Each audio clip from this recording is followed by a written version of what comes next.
Good afternoon. My name is Jürgen Steinmetz, joining you from eTurbo News and our breaking news show in Honolulu.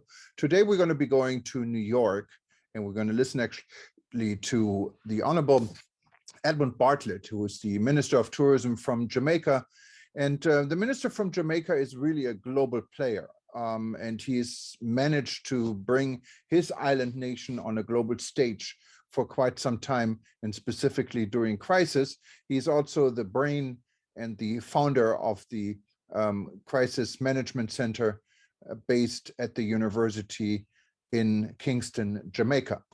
Mr. Bartlett will explain to the United Nations today the role of tourism has in employment and many other factors for his island. What is quite unique, because usually tourism players are not addressing the United Nations, they're addressing the UNWTO, the World Tourism Organization, what is a specialized agency for the United Nations. But today, Minister Bartlett was able to address the full audience of the community of nations in New York. The welfare of our tourism workers.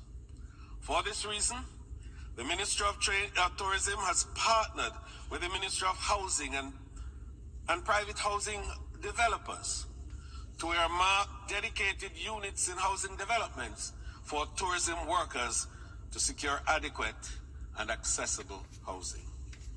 We also recognized the need for critical labor market reforms in the industry to enable the tourism sector to be more attractive for the required skill sets in the recovery.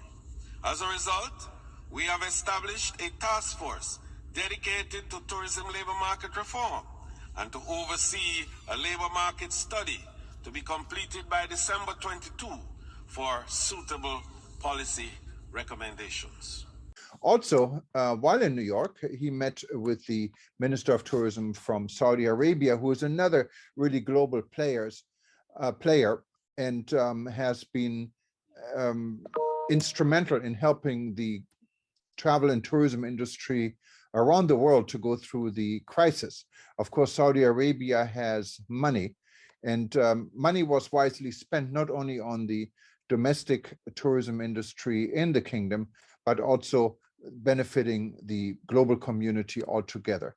And today, Jamaica and Saudi Arabia, not surprisingly, signed an agreement on working together on sustainable tourism and several other factors. Minister Bartlett will explain and listen in.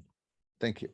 The importance of this agreement is signaling the first collaboration between a country from the Middle East and the Caribbean country on tourism development, tourism strategies, and sustainability and resilience arrangements.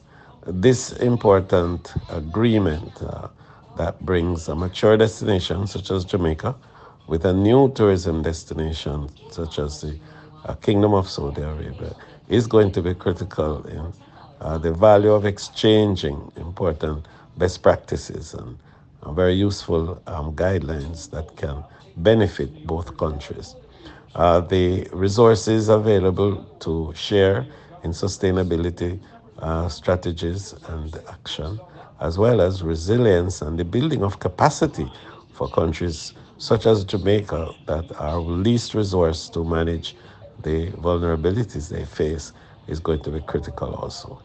And finally, I think the two countries, one in the east and one in the west, are now joining to say that together we can provide thought leadership to strengthen sustainability and build resilience.